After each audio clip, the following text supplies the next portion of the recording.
Welcome back, everyone.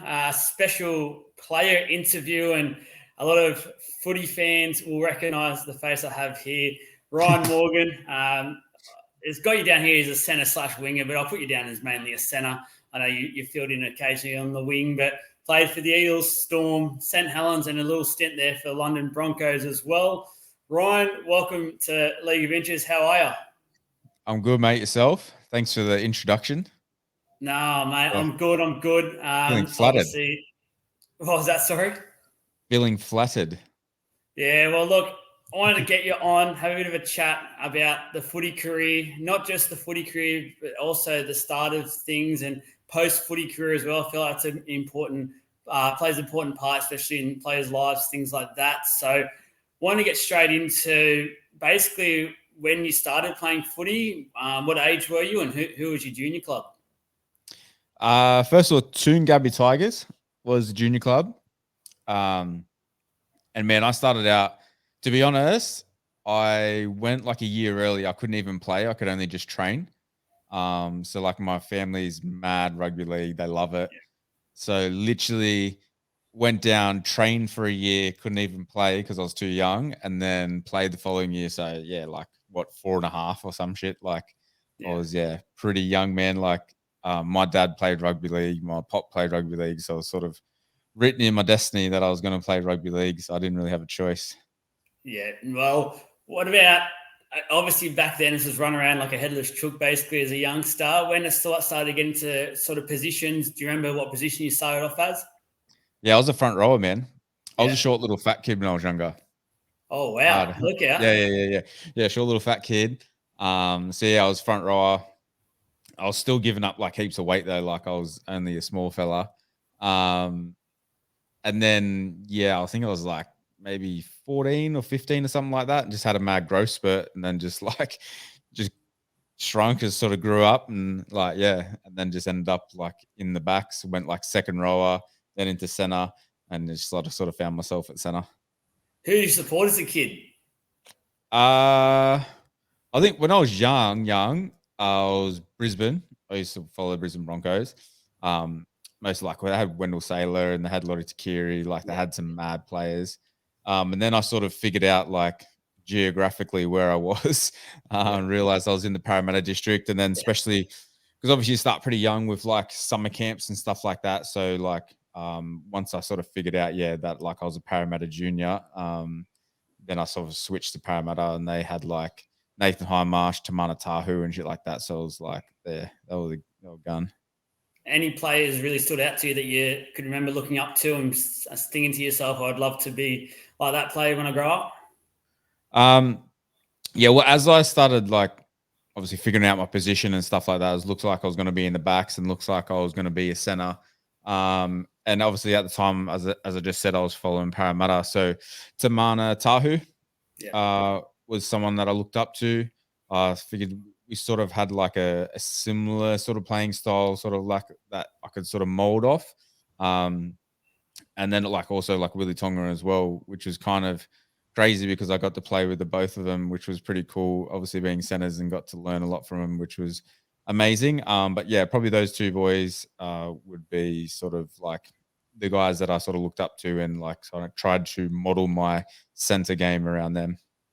Yeah, I used to love watching Tamanta. I remember being at the game when he actually did that try celebration where he sort of dunked over the crossbar. So he was a crazy athlete, man. Crazy athlete. He was a freak, and he made things look so easy out on the field. And definitely someone I guess you would have loved growing up with, and then obviously playing with as well would have been a surreal moment for yourself.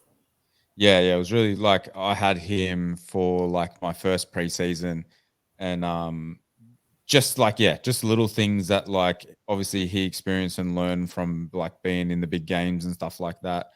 Just sort of passed on to myself. Things in attack, things in defense. So very lucky to sort of work with him early in my career, and even like Willie Tonga, I sort of worked with him the next year. He came over, and lucky to have like two of sort of the best centers to ever do it, and to learn off them directly was pretty amazing. Pretty lucky. Yeah, with your junior career growing up, and as you went on through the ranks, and it sort of became a bit more serious for you, and you thought about obviously playing football, NRL level. Was there any junior rep footy involved for yourself? Yeah, a little bit. It was quite brief, my junior career, I think. Like, I was sort of a late bloomer in that sense. Didn't make Harrowmats, so tried out for Eels, tried out for like all the sort of like local teams like Roosters and I think like North Sydney Bears were there at the time and stuff like that. So tried out for like pretty much any open trial that was available, and obviously the Parramatta trial, which I was invited to. But yeah, didn't make it to Harrowmats. And then sort of like ended up playing SG ball for my year. And then yeah, just sort of flowed into 20s. To be honest, I was sort of one of the last picked in my actually in the squad for 20s when I came up. Yeah, so definitely sort of think that I was a bit of a late bloom. I didn't play like schoolboys or anything like that. And yeah, so it wasn't like the typical went through like played Australian schoolboys or like sort of started Harrowmats early or played up early or anything like that. Yeah, a bit of a late bloomer in that sense. It's a good story then, because I think a lot of players coming through the ranks feel like if you're not making every single rep team or not making every single Harold Matts team and things like that, you basically can't make it. But you're obviously showing there just persistence is key, I guess, and training, things like that. Yeah, 100%. And I think there's a lot of like emphasis placed on like the rep squads, and especially like when you're younger. Like I remember not making Harrowmats and thinking like it was the end of the world. Like, oh, I'm never going to make first grade if I can't make Harrowmats. And but realistically, if I look back and look at like the 20s team that came through and sort of played for Parramatta, majority of the people that played Harrowmats didn't even go through to, you know what I mean? They sort of fizzled out. Or a lot of people sort of caught up to them as well in like size and stuff like that as well. Like it's too young when you're 16 to say that like someone's going to be the next big thing, or to say that you're not going to make it. 16 is just too young. Like you haven't fully developed yet. Plus you haven't got to that stage where you turn 18 and then like girls start becoming in the mix, and then drinking starts becoming in the mix and partying. So like you definitely have to have a certain mentality. You can have all the talent in the world, but there has to be a certain mentality where you can block out that external noise as well. And if you can't do that, as I said, you can have all the talent in the world. Like I know so many players that were, if you've seen them play, they'd be much better than what I was when I was sort of that age. But yeah, some people just get caught up in the wrong crowd and doing the wrong thing. Yeah, you talk about there in being ready sort of for those rep teams, and you're still learning at that age as well. I think a lot of people forget that. Like you watch the commentary, you hear and talk about you're really at your peak once you hit about 26, 27, 28, and that's a sort of peak rugby league career anyway. So when you're making those junior footy, you're still like a sponge. You're basically just taking it all in. I'm imagining from those camps and training with those players. When you were that age and coming through, is there any young players you were playing alongside that stood out that was like yourself and made the top grade? Probably the best two I can think of. Nathan Gardner, he played like a bit at Cronulla Sharks there. Yeah. Like in Harrowmats, man, he was untouchable. Like literally, you give him the ball and he'd just score every time. He like was so quick. I remember that. He was quick on his feet. Yeah, he was crazy, man. Like he'd score like 3 tries a game, like every game in Harrowmats. He was ridiculous. Him and probably like Albert Kelly, playing a little bit of Broncos. Is he still there now? I'm not too sure. Still there. Like when he was young, he was just absolute natural freak, man. Like absolute natural freak. Like I remember one time he played like New South Wales Cup and scored like 5 tries, and he was like 19 years of age or 18 years of age or some shit. Just a mad natural freak, like gun footy player, strong, everything. So yeah, probably those two were like the best I played with when I was younger. Let's talk about obviously the debut for the Eels. So talk us through, because I believe your debut game was round 1 against the Warriors over there, Eden Park. So, and it was a sellout. It was would have been a nerve-wracking experience, very dark, very cold, probably windy as well, knowing New Zealand and how it gets around Eden Park. What about the build-up though? Because obviously if it's round 1, you may have got word early on that you're probably going to debut. And what's that like building up to your first game? Yeah, like you kind of sort of know like a few months out. Like I knew I was probably likely to play sort of a few months leading into it, just because like obviously when you are doing like preseason training, you sort of have a ones and twos team or an A and B team or whatever. And I was mostly in the one team. So I sort of had a bit of a inclination that I was maybe going to play, but at the same time, like it's like you still seem so far away. You know what I mean? Like it's something that's so surreal. And played through the trials, like sort of started in the team. And then, yeah, it was like after the last trial before we head into the week off. So you sort of have that week off before you go into round one. And Steve Coney just pulled me aside and said, "Hey, like you'll be starting round one." And I was like, "Holy shit, man, this is crazy." So yeah, I was like, yeah, super nervous to be honest, like leading all the way into the game. Like even sort of captain's run, I remember being pretty nervous. But to be honest, on the night, like I was super, super calm and just felt super ready. Like, just felt like all the work had been done. And yeah, it was a weird feeling considering like how sort of nervous I was pre like that day. But once we got in the sheds, yeah, I don't know, just felt really good, went really quick, and then the game was like over before I knew it. And but yeah, it was weird. Like I just felt super ready. Like it just been like all the work I'd done up until that point had just got me ready, and I was just sort of wanting to get on the field, to be honest. Was it pretty surreal playing, obviously, your junior footy around the Parramatta area to actually make your debut for the club that was basically at your doorstep, so to speak? Yeah, it was pretty surreal. I think like but like yeah, it's insane at the same time. Like I would have played for anyone. Like I just wanted to Yeah. play first grade, and like anyone who was willing to give me a shot, I was going to take it with them. But definitely to like have them, I suppose, is my number one choice, and to go through and make it with them was amazing.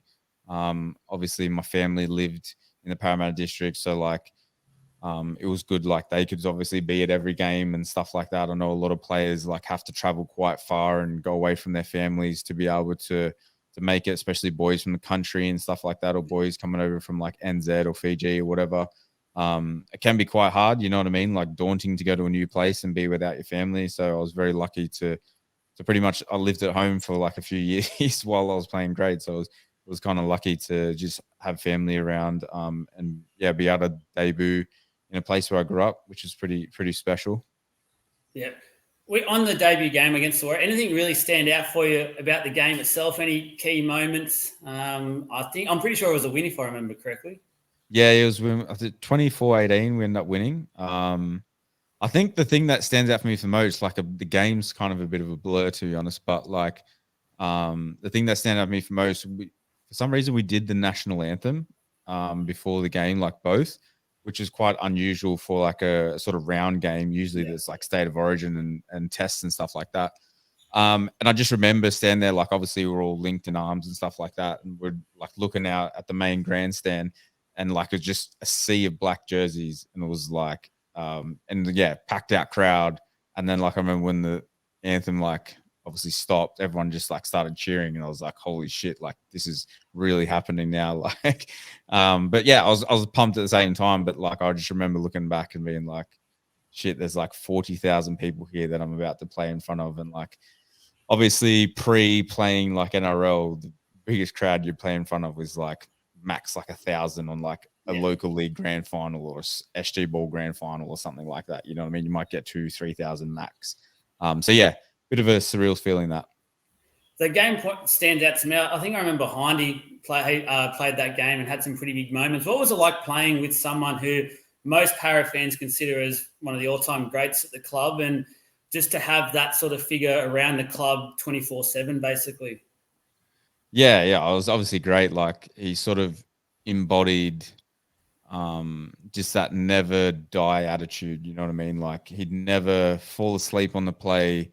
He'd always be the one chasing back. Like how many times you see like him make a try saving tackle, and he's obviously not the fastest of dudes, Yeah. especially sort of when he was getting into the later point in his career, but it was just literally because he wouldn't give up on the play and he'd just find himself there. It just sort of goes to show that like you don't need, not that you like, obviously he had talent, but like in that sort of sense, you don't need a hell of a lot of talent to be able to be the person that makes a try saving tackle. You know what I mean? Like just because he didn't fall asleep on the ball, he was able to, you know what I mean, save so many tries and be in the right place at the right time, just literally because he just wasn't willing to quit on the play, and that literally all it was. Yeah, it's those effort plays we all talk about these days, and I guess get pointed out in every video session that every team does. So he sort of embodies that, and it would have been amazing to sort of play alongside him and see him. What about the first try? I believe it was round 4 against the Cowboys. You finally got one. You got it over the line after a few games in. So pretty quick compared to some players out there who still probably haven't got a try yet. Remember much about your first try? Yeah, I do actually. I remember like Hainsey was just sort of like floating across the field. And I just thought, oh, fuck it, I'm just going to hit a hole here and just like see what happens. And he ended up picking me off with like a sort of cutout ball and end up being in the right spot at the right time, I guess, and end up hitting a nice hole. Definitely wasn't like anything spectacular. It was 40 meters out or 50 meters out. It was only like 10 meters from the line. But yeah, it's still special nonetheless.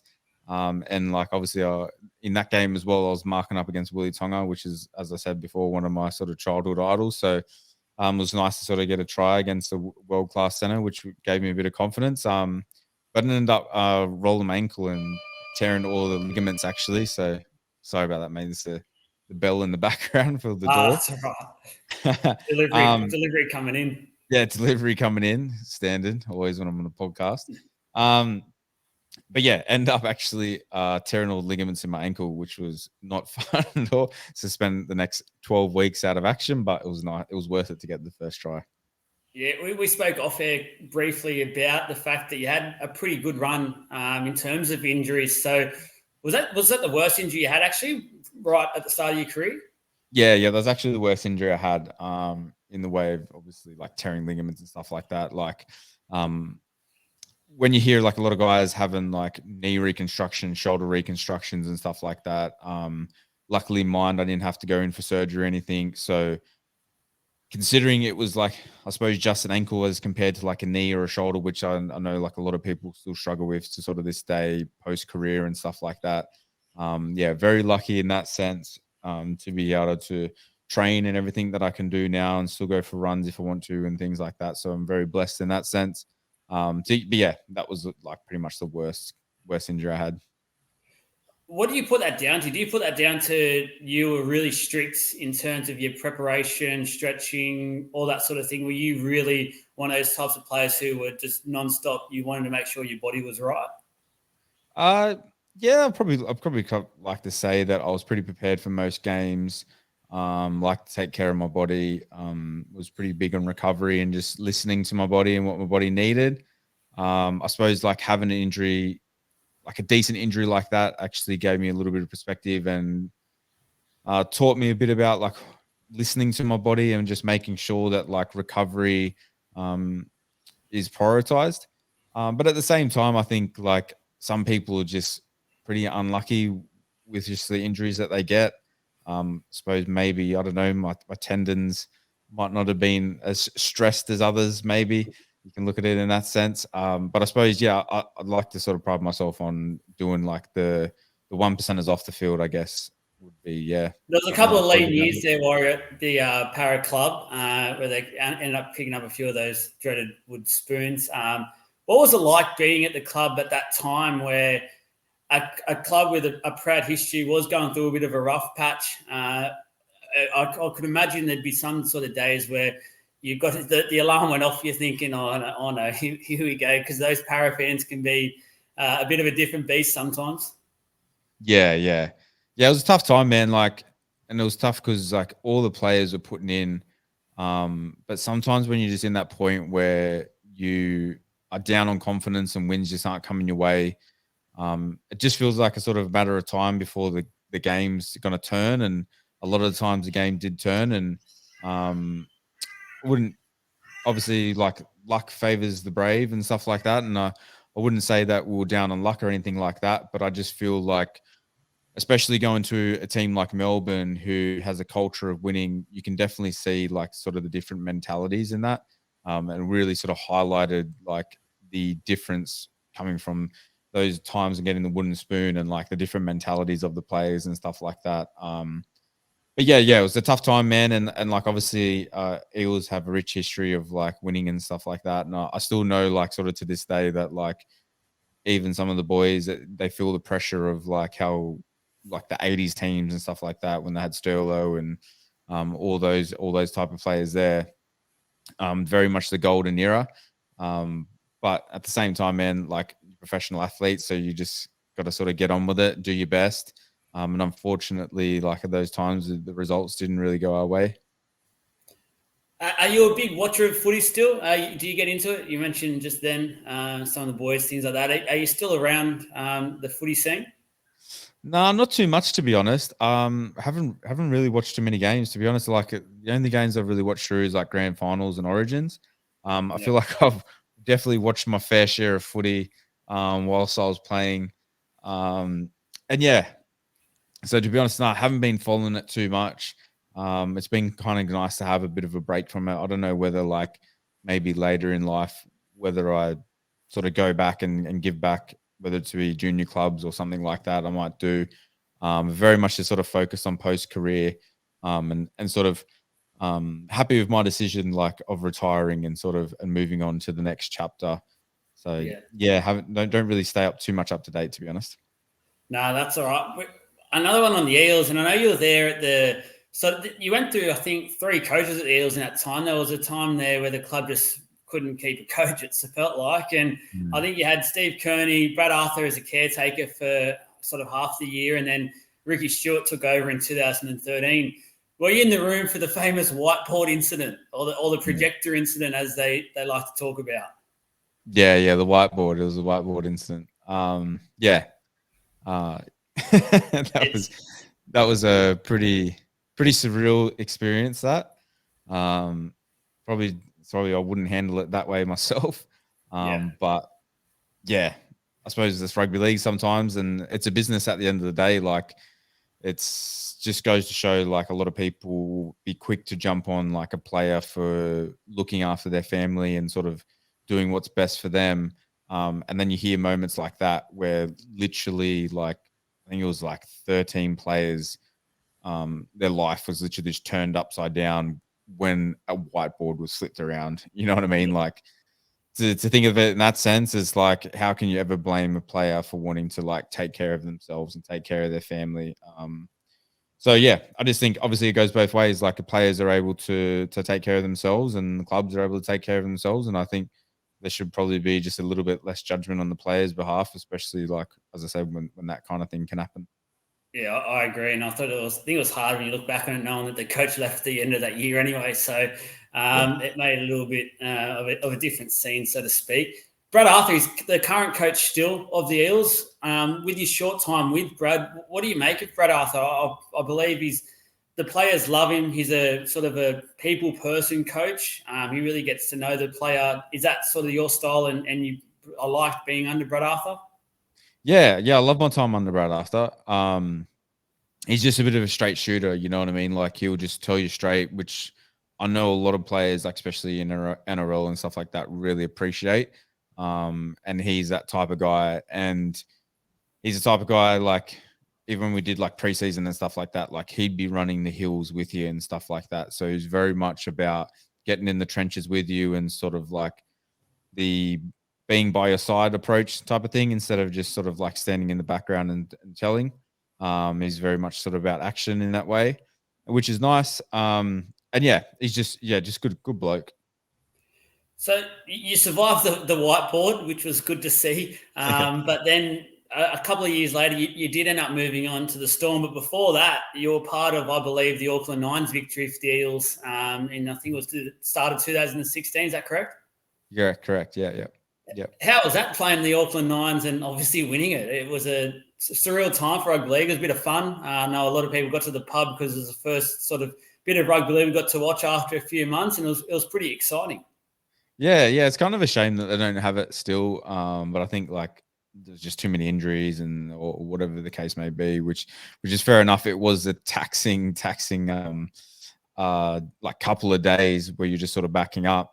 And but yeah, so much fun, man. Like even sort of because all the players had to sort of mingle, having 16 teams sort of playing on the one day and trying to share dressing rooms and stuff like that. Even that was like funny for the players just to catch up with everyone. And like it was still very competitive, but at the same time there was like a lot of sort of mixing of like other teams and obviously staying at hotels with each other and stuff like that. But yeah, no, it was a good time. Like I think sort of pre that, I think Cowboys and Rabbitohs won pre that, and they sort of went on to make the grand final and stuff that I think the following year. So it gave us a lot of high hopes heading into that season. Took a lot of confidence heading into it. But yeah, still like cool vibe. And we ended up playing the Warriors in the grand final. And so it was like a packed out crowd. The vibe was crazy. And then, yeah, ended up getting the win, which was really cool.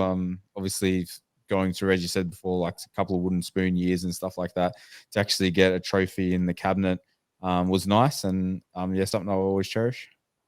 So then it was obviously a few weeks in between that and then obviously round one. And I believe you did get a release from the Eels. Is that correct? Was that before the season started or was that just into the season? No, yeah, it was sort of not mid-season. Probably it was before the first Origin game. I remember that because Melbourne was struggling with a few injuries and they were heading into the Origin period. So that's sort of why that opportunity came about. Yeah, so it was sort of during the season. And again, it was Brad Arthur, you know what I mean? To his credit, he just sort of sat me down and said, "Hey, look, like you won't sort of be playing this year, and unless in case of injury, you know what I mean? Like the two centers that I have in the roster is who I see as our starting centers. Obviously, tough pill to swallow, you know what I mean, at the time, but at the same time, I appreciate him for being honest and allowing me to actually look elsewhere where a lot of coaches could have easily just held on. Like I'd played a fair few games by then. I was quite experienced. Like everyone wants to have like obviously an experienced backup that they know that they can rely on. So yeah, like can't thank him enough for giving me the opportunity to be able to further my playing career, I suppose, and take up that opportunity with the Storm when he easily could have just held on to me for a couple more years.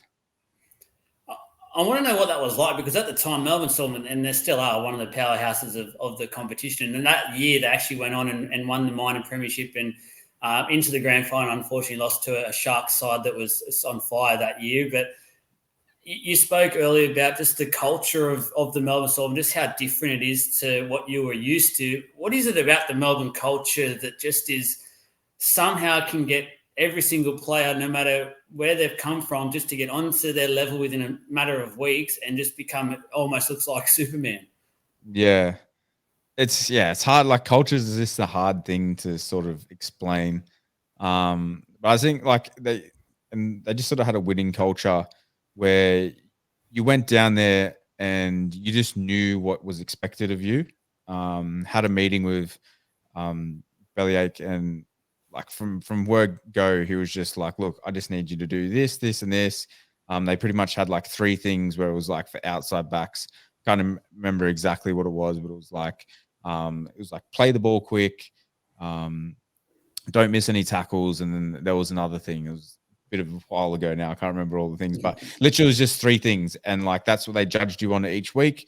And literally you came in and you just gave yourself a score out of 10 of how you thought you did with those three things. And yeah, it wasn't like run for 200 meters. It wasn't for like take 15 hit ups. It wasn't for like score 3 tries. It was literally just like play the ball quick. You know what I mean? Like little simple things like that, which obviously when you combine all the outside backs, if they're all trying to play the ball quick, if they're all trying not to miss tackles, then you know what I mean? You're going to put yourself in a really good spot to be able to win the game. And then you got the forwards doing like their thing.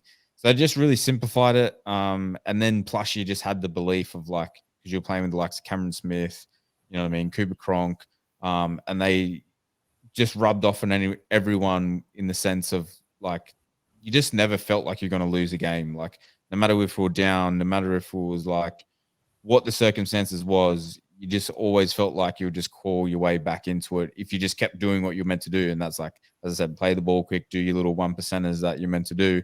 It just felt like the tide would always turn. And yeah, I don't know, like I suppose you can put that down to like culture or whatever you want to do, say could be. But yeah, just the mentality just sort of rubs off on you. You mentioned some of those GOAT players, the big three. A lot of people like to talk about back then. I want to know what it was like to play with them in terms of in the way of what does it make you as a player do? Because does it just make you push yourself and go, shit, I need to make sure I do my job here, because I know if I do my job, I've got Cam Smith, I've got Cooper Cronk who will be able to go off that and then come back to me and feed me the right hole if I run that or things like that. Does it make you push yourself? Yeah, it does. Like, it's like two cents. Like, obviously, one, you don't want to let them down, and then two, like, yeah, you have the confidence that they're going to put you in the right spot. Yeah, so it just kind of just simplifies your job. You know what I mean? You just do your job. They'll come to you when they need you. And then, as I said, you just sort of don't want to let them down. And they're very much like team players as well. Like, it's not like they're just like in it for themselves, or they're like the sort of typical sort of superstars that you like hear about, I guess, in the way of being a little bit selfish or anything like that. They're very much like team players, like, yeah, like they'll do anything for you. You know what I mean? Even though like you're sort of like, from my circumstance, I was from a different team. They sort of barely knew me. I was only there for a couple of weeks, but at the same time, it was felt like that they bleed for you as soon as you put the jersey on. So that's another thing special about their culture is like, yeah, they seem like they'll just bleed for each other, no matter like where you're from, how long you've been there for. As soon as you put that jersey on, it's like it's go time. Well, how did it feel to be? It basically went from a club that was in the doldrums to a club that was on the rise and one of the best in the comp, and to be with them for that run into a grand final, which you probably didn't experience at the time at an NRL level. What was a roller coaster basically like for that finals run being around that club? Yeah, it was obviously quite surreal. And it was crazy because my first game that I played with Melbourne was actually against Eels. Yeah. So like that was pretty crazy. And then like to sort of get away with the win with that. And then yeah, have the run that we did. Like, I remember there was a couple of games there, like where we put like 50 on the Roosters, and then we put 50 on Brisbane. Just, I don't know, just yeah, it was just one of those special times where like everything was just clicking for us. Everything was just working. We had some really nice players. Like we had Suliasi Vunivalu, who was like coming into like his first sort of season, or maybe like sort of back half of his second season type of thing. So there was a lot of young guns, like even Cameron Munster, he was a bit of a young gun back then, whereas like obviously now he's an absolute freak. So it's just a mad mix of like old experienced players that were just still in their prime, and then you had all these youngsters that were just like primed with energy and like future superstars. So yeah, pretty cool time. I definitely look back on it with fond memories. Great year for yourself personally, and being part of that Melbourne Storm outfit would have been. Well, you probably would have learned the most you would have learned probably out of your footy career in that 6-month period. You move over then to England. Was that a personal choice for yourself? Was there a couple of NRL offers there that you could have taken? What sort of happened in that little period? Yeah, mate. Like, I actually had an offer from Melbourne to stay there for a couple more years, um, which was very appealing. And obviously, I still had a year left after that year, sort of with Para as well, which I were willing to honour. But yeah, I don't know, just like St. Helens, such a rich history. I'm not gonna lie, like the package they put together was pretty decent. It was hard to say no to, especially being seen as though like they were a real competition contender. So I knew I was going to go over there and like play for a grand final, which after being at Melbourne, like I really wanted to do. And also, I suppose just like being able to cement like a regular sort of center spot from like speaking to the coach and stuff like that. Which is nice to go in as like sort of a leadership type role, be like a sort of bit more of an experienced player, which really appealed to me as well, and sort of like stamp my I suppose playing style, I suppose, just on to the team, and have a bit, as I said, have a bit more of a leadership role in a team like that. So combination of because of those things just pushed me towards the St. Helens deal rather than a couple others that I had on the table. What was it like being over there? It's not as big in terms of when you compare it to the NRL, but I feel like the fans love it. They're very passionate fans over there, and the atmosphere is is pretty surreal and pretty fantastic over there. What's it like, that English culture? Yeah, like so in the north of England, like it's very much like a small pocket that plays rugby league. So there's like I think there's like maybe 5 or 6 teams like within a sort of small radius that all sort of play, and then there's another little pocket over the sort of other side of northern England where again you have like 5 or 6 teams. So in those little pockets, they're like rugby league mad, just like crazy. They just love it. Obviously, the rest of the country is all just like football or soccer, whatever you want to call it. Yeah, but in those towns, like they just love it. Like in St. Helens, literally, it was funny. I was flying over there, and I was looking up like things to do in St. Helens, and it was like number one thing to do was go watch a St. Helens game. So it's like there was literally all they had. Literally, was just going to watch rugby league on a Friday, Saturday night, whatever the case may be. And like that culture of like soccer, singing, that English culture where they really get vocal. And they love the derbies, like Wigan and obviously St. Helens. You hear that even in Oz about that derby, and it's like it's a proper derby. You know what I mean? Like when you go play there, if you play like at the St. Helens ground, and it's like Wigan versus St. Helens, it's like literally like a grand final. Like it's that electric, and it could be just a round 12 game. You know what I mean? Like nothing sort of special in that way, but because it's a derby game, like they're just electric. So yeah, some of the craziest atmospheres I've played in was over there actually. How'd you go in terms of the weather side of things over there? Because I'm guessing it was pretty cold. Mate, it was absolutely freezing, but it's good because they play during the summer. So like they play our winter time, which is their summertime. So you just sort of got to get through the preseason as best you can, because it's absolutely like, man, I remember I was there probably, I think maybe my second week I might have been there, and we had a session where we're literally training on the snow, like Wow. the ground was like this much snow, and I was like, what the fuck is going on? I had like 14 layers on. But yeah, you just sort of like get through the preseason as best you can, and then like once you start playing, it's actually really good because yeah, as I said, you play during summertime, and because the sun sets so late over there because you're so high up, the sun doesn't actually set till like 10 o'clock. So you'll play like an 8 o'clock game, and it's just like perfect conditions. It's like sort of like 15 degrees, dry as anything. So like it's actually, when you sort of think about, compare it to like wintertime night game over here, it's a bit dewy. It can get like a bit slippery underfoot sometimes. So like if you actually look at like the quality and conditions to play in, a lot of the games over there are actually better conditions than what it is over here, to be honest, during that summertime.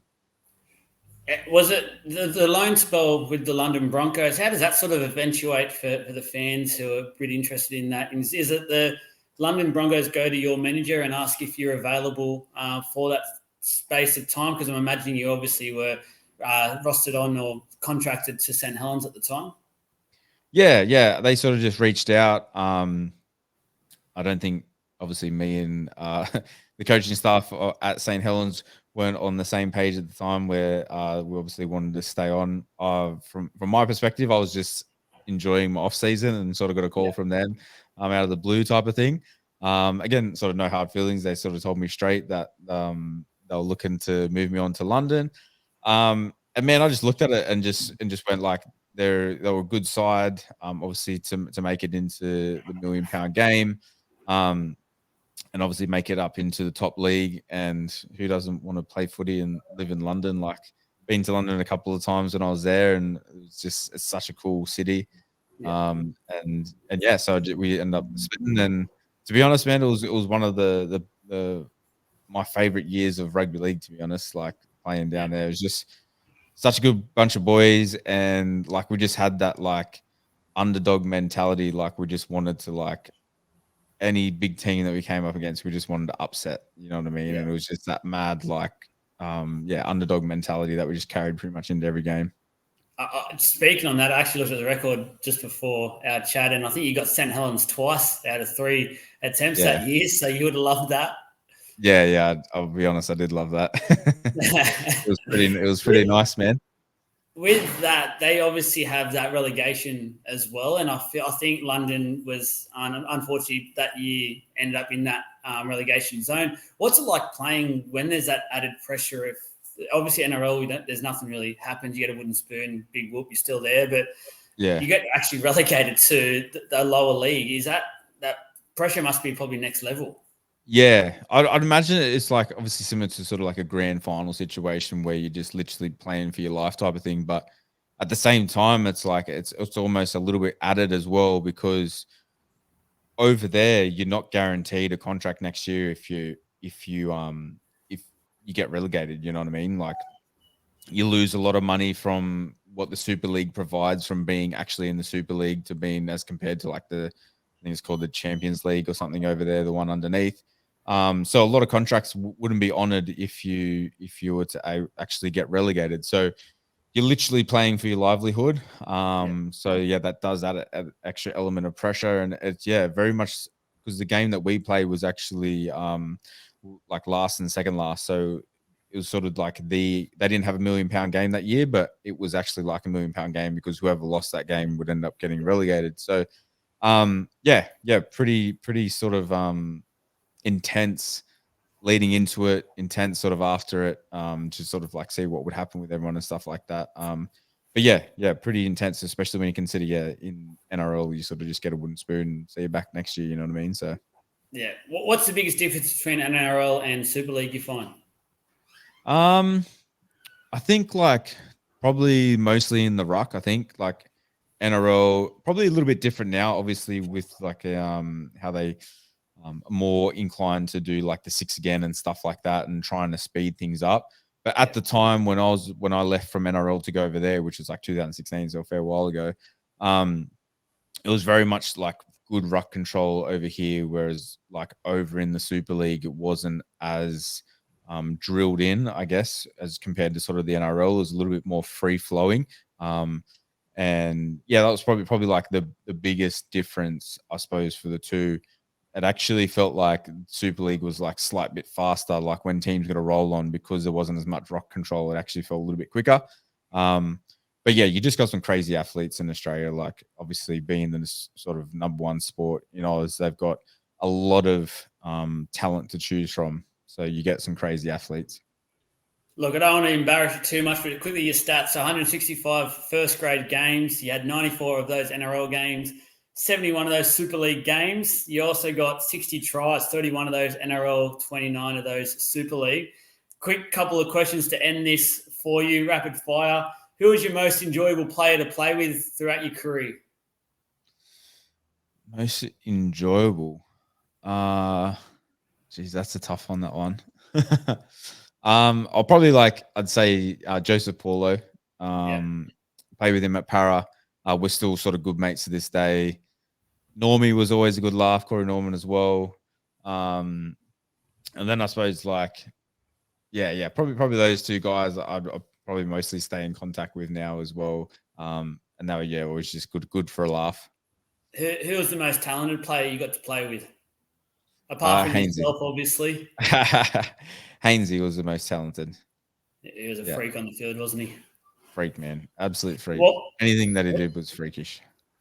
Who was the most annoying player you played with? And this could be a little personal jab if you want. You can take this wherever you want.